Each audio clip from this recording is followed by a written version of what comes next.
Forehand return is good from Pegula, but wow, Sabalenka crouching like a tiger. Puts the forehand away, wins this match in 3 sets. A nice embrace at the net from the pair. And it is Sabalenka who gets the win.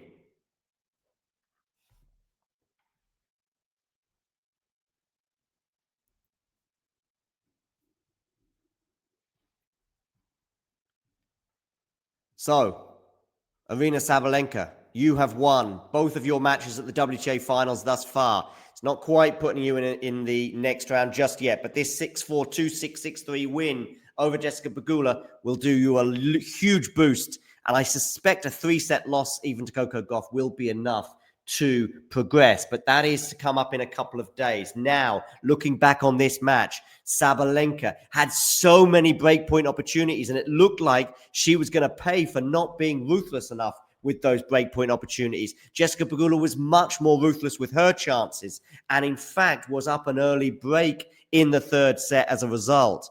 However, Sabalenka then went on a winning run of 4 games in a row from 2-1 down.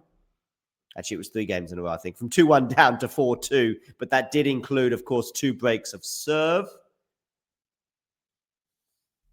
And that was enough to get her over the line. She may well have had some doubts as well going into that 3rd set, bearing in mind she had lost a very narrow 3-setter to Jessica Pegula in Wuhan recently. But she righted the wrongs of those breakpoint opportunities, and she is pleased. She is not out of this tournament yet, nor is Jessica Pegula, by the way, who, of course, will be playing Jasmine Paolini in the last match. Paolini losing in straight sets earlier on today.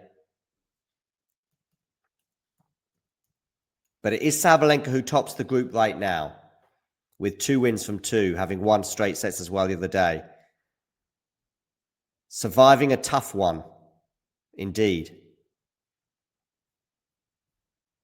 Crouching like a tiger, indeed, Ghosty. We might get to hear from Aryna as well, to hear what she thinks of this match.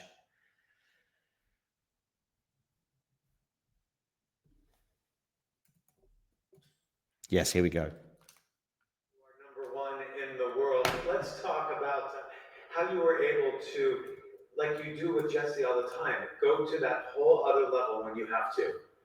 I have no idea. She's an incredible player. She always pushed me to that limit, and in the 2nd set I felt like she just stepped in and she just played incredible tennis. And in the 3rd set I was just like thinking, okay, I'm gonna go after my shots. I'm gonna try to stay even more aggressive, put all of that speed back on her, and hope that I'll get my chance. And yeah, again, she pushed me, and I love it. I love playing against her because it's never easy matches. It's always great tennis, great level, great points, and super happy with the win. You take a look at something. Sabalenka's won 19 of her last 22 matches, by the way. Painting the lines. How happy are you on a technical standpoint? Raising the game, of course, but going for your shots with a ton of confidence. I mean, she played incredible on the net. Like every time I would try to go to like this a bit slower, like wider shots, she would be there. She would show me why she was great in doubles, and I was like, okay, you know what? Like I have nothing else to do as just going like as high as I can, as high as I can down the lines. And yeah, I was really enjoying it. I was really enjoying that she was like pushing me to the next level.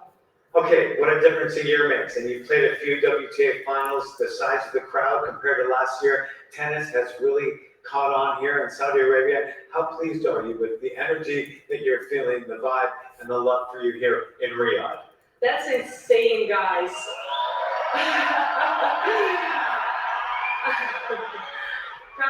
Compared to the last year, I didn't expect that many people in the crowd and that many of you cheering for me. Thank you so much. Thank you so much for support, and I really enjoyed playing in front of you all, and I'll see you on Thursday, I guess. A couple days, the #1 player of the world, Aryna Sabalenka. There you go, indeed. I don't know. I'm very dubious about how they've gone from 0 to a packed crowd in the space of a year.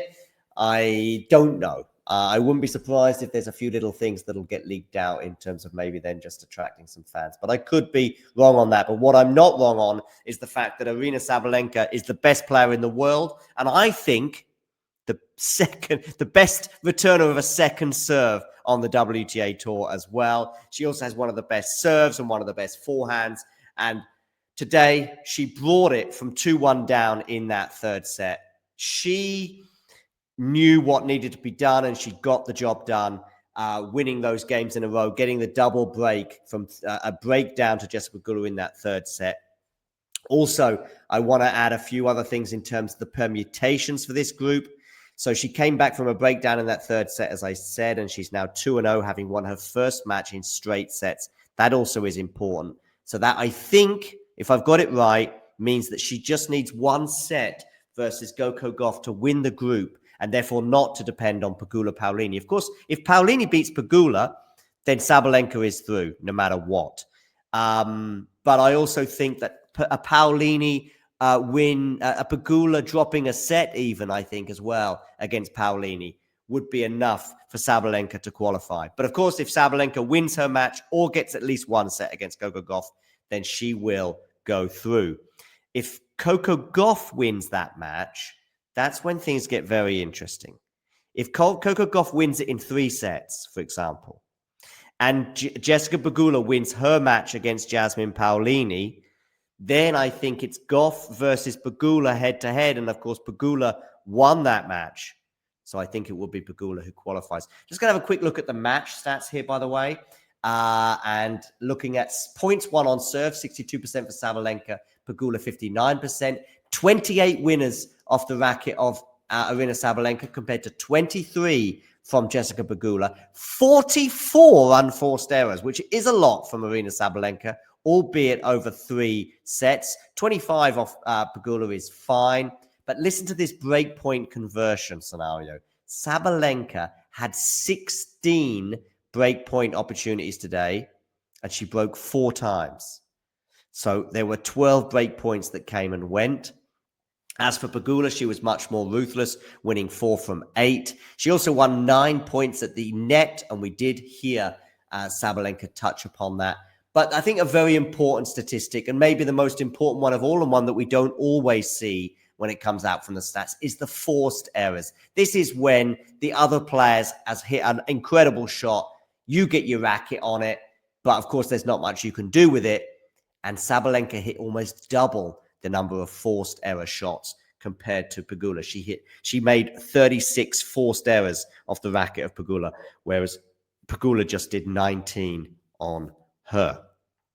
Okay, that brings the Sabalenka-Pegula stream to an end, but come and join us immediately for Tabilo against Novak Djokovic in Athens. So see you there.